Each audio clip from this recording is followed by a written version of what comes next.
تینوں بیٹیوں کی شادی کرنے کے چکر میں تو رک گیا اور صاحب استطاعت ہے, پیسہ ہے تیرے پاس, حج کرنے جا سکتا ہے, لیکن اس لیے رک گیا ہے کہ ہماری بیٹی کی شادی ہو جائے تب جائیں گے.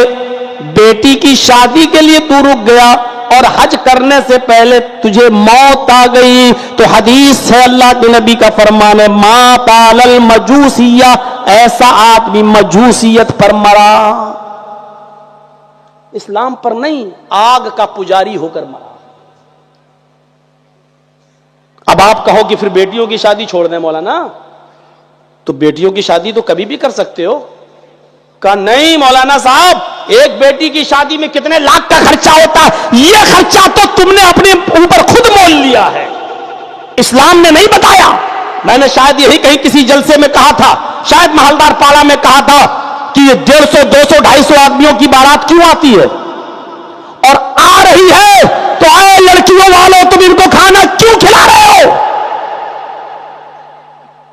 جس لڑکی کے گھر پہ 250, 300, 200 آدمیوں کی بارات آئے, اس لڑکی کے باپ کو چاہیے کہ ایک ایک گلاس پانی پلا کے نکاح کر کے لڑکی کی رخصتی کر کے بھگا دے ان سب کو. کوئی ضرورت نہیں ان کو چکن اور مٹن کھلانے کی. کیوں کھلا رہے ہو؟ شریعت نے کہا ہے کہ لڑکی کا باپ کھلائے, نہیں. تم کیوں کھانے کے لیے پہنچ گئے لڑکی کے پاس, لڑکی کے گھر؟ کوئی کہے کہ نہیں 400 آدمی آئیں گے, مولانا جرجیز کہے گا 500 لاؤ, لاؤ ایک ایک گلاس پانی پلاؤں گا, وہ بھی منرل واٹر نہیں, ہینڈ پائپ کا, وہ بھی کنویں کا, وہ بھی سرکاری نل کا پانی, کیونکہ شریعت نے منرل واٹر 10 روپے کی بوتل بھی لڑکی کے ماں باپ کو حق نہیں دیا ہے کہ وہ کسی کو دے. یہی باتیں تو بری لگتی ہیں بڑے بڑے چودھریوں کو, سرمایہ داروں کو, مالداروں کو. یہ مولوی کیا بول رہا ہے؟ اتنے مولوی بیٹھے ہیں اسٹیج پر اور ہزاروں لاکھوں, 25 سال سے پروگرام کر رہا ہوں, کوئی ایک اٹھے اور کہہ دے اور بتا دے کہ اللہ کے رسول کی کسی حدیث میں آیا ہے کہ لڑکے والوں کی طرف سے آئے ہوئے باراتیوں کو کچھ کھلائیں؟ نہیں. اور میرے سامنے ایسی ایسی مثالیں موجود ہیں. مفسر قرآن مولانا عبد القیوم صاحب رحمانی, جو یو پی کے رہنے والے تھے اور 90-95 سال کی عمر میں ان کا انتقال ہوا, کہیں جلسے میں گئے تھے, ان کو یہی نہیں معلوم کہ آج میری بیٹی کی شادی ہے. وہ آئے, ایک پیجامہ ادھر جا رہا ہے, دوسرا پیجامہ ایسے, چھڑی لے کے چلے گئے. لوگوں کو بیٹھے ہوئے گھر میں دیکھا, ایک کیوں آئے ہو بھائی, ہمارے گھر میں آج اتنی بھیڑ کیوں؟ کہ مولانا صاحب آج آپ کی بیٹی کی شادی ہے, ہم لوگ رخصتی کرانے آئے ہیں, نکاح. اچھا اچھا اچھا, آج اتنی تاریخ ہے؟ کہاں؟ اچھا اچھا, ارے تو کیا ہوا, نکاح ہوا نہیں ابھی؟ کرے لڑکی کے باپ تو آپ ہیں, آپ اجازت دیں گے تب نا. کہا کہ میں اجازت تو دوں گا, ولی ہوں, لیکن لڑکی تو پہلی بتا چکی ہے, راضی ہے, تیار ہے, تو چلو نکاح پڑھاؤ. اور جیسی نکاح ہوا تو انہوں نے کہا کہ اب بیٹھے کس لیے ہو, جاؤ. لڑکے والوں سے کہا تمہارے ساتھ 2-4 عورتیں آئی ہیں نا, کہا جائیں ہمارے گھر میں بیٹی کو لے کے جائیں, اپنے گھر چلی جائیں, لے جائیں. انہوں نے صرف ایک ایک گلاس پانی سب کو پلایا تھا جتنے لوگ آئے تھے. میں خود جانتا ہوں, گواہ ہوں. سب لوگ اگر ایسا کرنا شروع کر دیں نا, بارات اپنے آپ ختم ہو جائے گی. لڑکی والے اگر ایسا کرنا شروع کر دیں, سب ختم. اس میں حاجی اور نوازی زیادہ ماحول بگاڑے ہوئے ہیں. داڑھی لمبی, سعودی عرب کا رومال ڈالا, کہاں جا رہے ہیں؟ بارات میں جا رہے ہیں, بارات میں جا رہے ہیں. پان منہ میں کھا رہا ہے, منہ میں رکھا ہوا ہے. ارے صاحب کہاں جا رہے ہیں؟ بارات میں جا رہے ہیں, بارات میں جا رہا ہے. یہ حاجی سب سے بڑا مجرم ہے, بارات میں جا رہے ہیں. ابے بارات کا حکم کہ تیرے باپ نے دیا ہے, شریعت میں کہاں سے آیا؟ جا رہا سعودی عرب کو رومال ڈال کے, لگتا ہے یہی سب سے بڑا مولوی ہے کہ بارات میں جا رہے ہیں, ایسے کر کے پان کھا رہا ہے, تمباکو کھا رہا ہے, بارات میں جا رہے ہیں. اور یہ میرے بھائیوں, شریعت نے آسانیاں پیدا کی ہیں, ان آسانیوں کا فائدہ اٹھاؤ. کتنی آسانی, اللہ کے رسول مجھ سے زیادہ غریب کوئی ہے ہی نہیں. آپ نے کہا جا, ہنسی آ گئی, کہا جا تو کھا لے, اپنے بچوں کو کھلا دے, اور بیوی تیری حلال ہو جائے گی, جا لے جا. اوفو. ایک عورت اللہ کے نبی کے پاس آتی ہے اور کہتی ہے کہ اللہ کے رسول, میں اپنے آپ کو ہبا کر رہی ہوں, میں اپنے آپ کو ہبا کر رہی ہوں، میں آپ کے ساتھ شادی کرنا چاہتی ہوں۔ دیکھیے ایک عورت کہہ رہی ہے میں آپ کے ساتھ شادی کرنا چاہتی ہوں، یہ دلیل ہے اس بات کی کہ کوئی لڑکی بھی کسی لڑکے سے ڈائریکٹ کہہ سکتی ہے کہ میں تمہارے ساتھ نکاح کرنا چاہتی ہوں، آپ کا کیا ارادہ؟ لیکن ایک بار رات بھر موبائلوں پہ نہیں، وہ آئی اور بیٹھ گئی، کہ اللہ کے رسول میں آپ سے نکاح کرنا چاہتی ہوں۔ اللہ کے نبی خاموش۔ اس نے پھر کہا اللہ کے نبی آپ نے سنا نہیں میں آپ سے شادی کرنا چاہتی ہوں، آپ پھر خاموش۔ بخاری کتاب النکاح، آپ نے وہ پھر کہنے لگی اللہ کے نبی آپ جواب تو دیجیے ہاں یا نہیں، میں آپ سے نکاح کرنے کے لیے آئی ہوں، میں چاہتی ہوں، میں اپنے آپ کو آپ کے حوالے کر رہی ہوں۔ آپ کی خاموشی دیکھی تو ایک صحابی بولے کیا ہو گیا آپ کو؟ ہاں نا کا جواب دیجئے اس کو۔ اللہ کے رسول اگر آپ کو نہیں کرنا ہے تو پھر میرے ساتھ کرا دیجئے، مجھے ضرورت ہے۔ تو اللہ کے رسول نے ایسے صحابی کو دیکھا، اس عورت سے کہا دیکھو میں تو نہیں کر پاؤں گا اب، نہیں تم اگر اس کے ساتھ کرنا چاہو تو کر لو، اس کو ضرورت ہے۔ تو کہا ٹھیک ہے، اگر آپ نہیں، پہلے تو میں آپ کے لیے ہوں، اگر آپ نہیں کرنا چاہتے تو ان کے ساتھ کر دیجیے۔ کہا ٹھیک ہے۔ اب اس صحابی کو بلائے ادھر آؤ، جو چیز میں جو شرط ہے دیکھیے وہ کیا؟ آپ نے کہا مہر کیا دو گے؟ مہر کیا دو گے؟ آپ کیا مہر بولتے ہیں؟ وہ مہر کتنا ہے؟ ابے مہر تو وہ ہوتی ہے جو لگائی جاتی ہے، وہ مہر نہیں ہوتا ہے۔ پوچھا مہر کیا دو گے اپنی بیوی کو، ہونے والی کو؟ تو کہتا اللہ کے نبی وہ تو کچھ نہیں ہے میرے پاس۔ سوچو مہر دینے کے لیے کچھ نہیں ہو، کہہ رہا شادی کرا دو۔ آسانی دیکھیے اسلام کے اندر۔ اے اللہ کے نبی نہیں ہے میرے پاس، ما عندی شیء، کچھ نہیں ہے دینے کے لیے۔ آپ نے کہا اچھا ایک کام کرو، معمولی سی چیز مانگ لی، معمولی سی۔ آپ نے کہا گھر جاؤ اور کوئی چیز مل جائے تو لے کر آ جاؤ، جو بھی ہو۔ وہ گیا اور گھر سے لوٹ کر آیا تو کہتا ما وجدت شیئا یا رسول اللہ، کوئی چیز نہیں ملی گھر میں۔ آپ نے کہا اچھا دوبارہ جاؤ۔ اس نے کہا جب کچھ ہے ہی نہیں تو کیا کروں؟ آپ نے کہا بہت معمولی سی چیز، التمس خاتما من الحدید، لوہے کی انگوٹھی مل جائے تو وہی لے آؤ، لوہے کی، سونے کی نہیں، چاندی کی نہیں، لوہے کی۔ جلسے کے باہر میلہ لگا ہوگا، وہاں بک رہی ہوں گی 2 روپے کی، 3 روپے کی، لوہے کی انگوٹھی، جاؤ یہی لے آؤ۔ وہ اپنے گھر دوبارہ گئے، گھر میں پوچھا، لوٹ کے آئے، کہتے ما وجدت خاتما من الحدید، اے اللہ کے رسول لوہے کی انگوٹھی بھی نہیں ملی مجھے۔ اچھا تب کیسے تمہارا نکاح ہوگا؟ بھائی اس کو مہر تو کچھ دینا پڑے گا، شروعات ہی بے مہر۔ ابھی ایسی بہت سی ماں بہنیں بیٹھی ہوں گی جن کی شادیوں کے 25 30 سالیں گزر گئی ہوں گی اور ابھی تک ان کو مہر نہیں ملا، یا بغیر مہر کے شادی نہیں ہو رہی ہے، اور پتہ نہیں کون سے آپ کے علاقے کے ملا مولوی ہیں جو نکاح پڑھا بھی دیتے ہیں۔ میں نے آج تک کوئی نکاح ایسا نہیں پڑھایا جب تک کہ اسی دن مہر نہ لے کر اور گواہوں کے ذریعے اس مہر کو لڑکی کے ہاتھ تک نہیں پہنچا دیا۔ میں نے آج تک ایسا کوئی نکاح نہیں پڑھایا۔ یا یہ کہ ایسے لوگ ملے ہیں ہم کو، لڑکے کہنے لگے مولانا صاحب مہر میں دوں گا لیکن آپ کے ہاتھ میں نہ دے کر رخصتی ہوگی، میری بیوی میرے گھر آئے گی، ہم اپنے ہاتھ سے دے دیں گے، آج ہی دے دیں گے۔ ٹھیک ہے، یہ بھی طریقہ صحیح ہے۔ اس نے کہا، ہم نے کہا ٹھیک ہے۔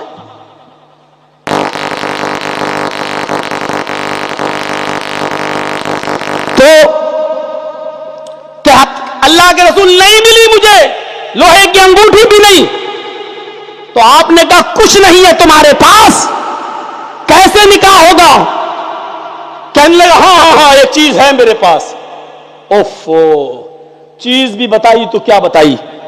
کہنے لگا اندی ازار یا رسول اللہ، ایک لنگی ہے میرے پاس۔